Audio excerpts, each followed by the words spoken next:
ரெண்டாவது, கர்த்தர் எதை அதட்டுறாரு? இறையாதே அமைதலாயிரு, சவுண்டு போடாதன்னு சொல்றாரு. கர்த்தர் எதை பார்த்து சொல்றாரு? சமுத்திரத்தை பார்த்து சொல்றாரு. இது மனுஷர்களை குறிக்கும், மாம்சத்தோடு ரத்தத்தோடு போராடுகிறவர்களை குறிக்கும். இவர்களைத்தான் சவுண்டு போடக்கூடாதுன்னு கர்த்தர் சொல்றாரு. காற்றை அதட்டினார், பிசாசை அதட்டுறார், காற்றையும் அதட்டினார். ஆனால் இந்த சமுத்திரத்தை பார்த்து ஆண்டவர் சொன்ன வார்த்தை என்ன? இறையாதே அமைதலாயிரு அப்படின்னு ஆண்டவர் ஒரு வார்த்தை சொல்றாரு. கடலை பார்த்து, காற்றை அதட்டி கடலை பார்த்து, கடலை வந்து கர்த்தர் அதட்டல பாருங்க. அவர் என்ன சொல்றாரு? இறையாதே அமைதலாயிரு. ஏன்? இது சமுத்திரம்.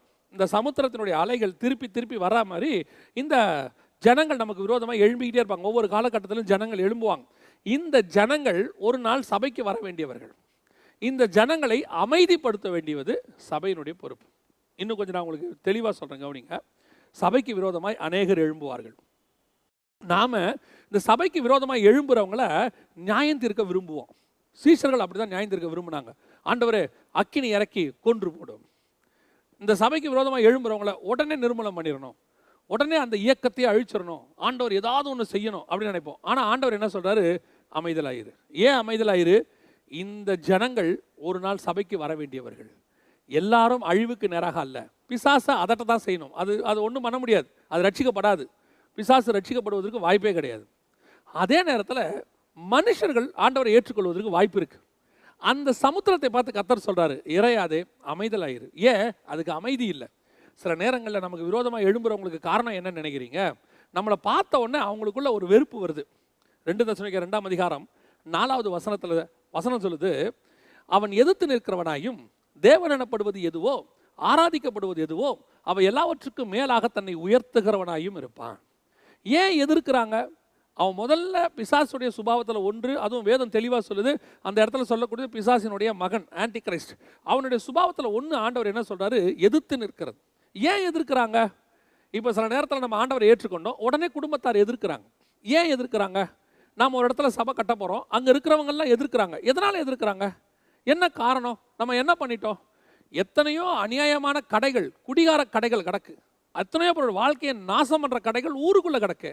அந்த கடைக்கு எதிர்ப்பு தெரிவிக்காத மக்கள் ஒரு சபை வரும்போது எதிர்ப்பு தெரிவிக்கிறார்கள்.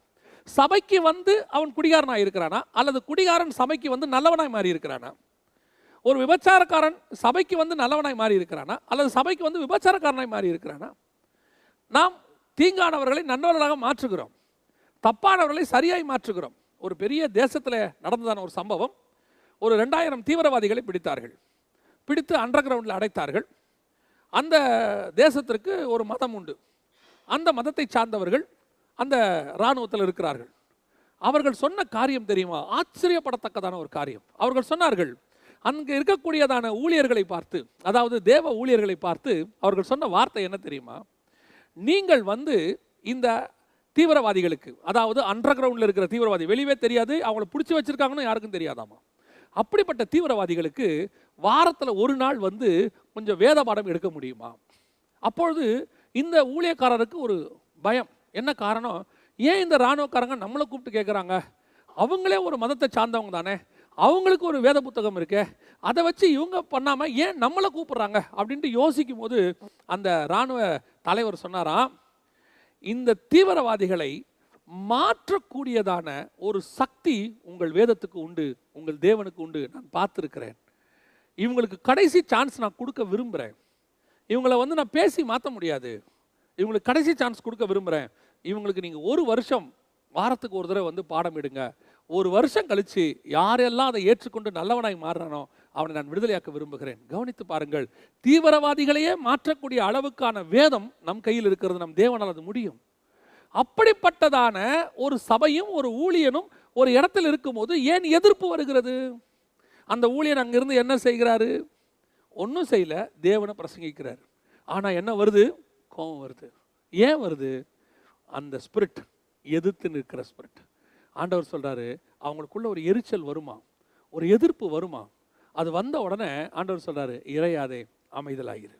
சமுத்திரமே நீ இறையாதே அமைதலாயிரு. ஜனங்களே இறையாதீர்கள், அமைதலாயிருங்கள். நீங்கள் ஏன் கோவப்படுகிறீர்கள்? ஏன் கொந்தளிக்கிறீங்க? நிறைய பேர் கொந்தளிக்கிறாங்க. யோ, கிறிஸ்தவங்க இங்கே வராங்க, சுவிசேஷம் சொல்கிறாங்க, அப்படியே நம்ம காஸ்பல் சொல்கிறதுக்கு வேனில் போனால் உடனே சூழ்ந்துகிறது வந்து ஒரே கொந்தளிப்பு. இது என்ன ஆச்சரியம் பாருங்க. எத்தனையோ தவறானவர்கள் எவ்வளவோ கும்பலாக கூடி என்னென்னவோ செய்கிறாங்க. அவர்களுக்கு விரோதமான கொந்தளிப்பு இல்லை. ஆனால் நாம் சுவிசேஷம் சொல்ல போனால் ஒரு கொந்தளிப்பு. ஏன் கொந்தளிப்பு வருகிறது? நாம் அங்கே போய் என்ன சொன்னோம்? தவறான காரியத்தை போதித்தோமா? ஏதாவது சொன்னோமா? ஒண்ணுமே கிடையாது. நாம் போய் நின்ன உடனே ஓடி வந்துடுறாங்க. உடனே ஒரு கொந்தளிப்பு, உடனே இது எப்படி நடக்கலாம், ஏன் செய்யலாம்? வேதம் சொல்லுகிறது இதற்கு காரணம் அந்த மனுஷர்கள் அல்ல, அவர்களுக்கு பின்னால் இருக்கக்கூடியவர்கள். அதான் ஆண்டவர் சொல்றாரு, இதையும் இறையாதே அமைதலாயிரு என்று சொல்ல அந்த அதிகாரம் சபை கையில் இருக்கு.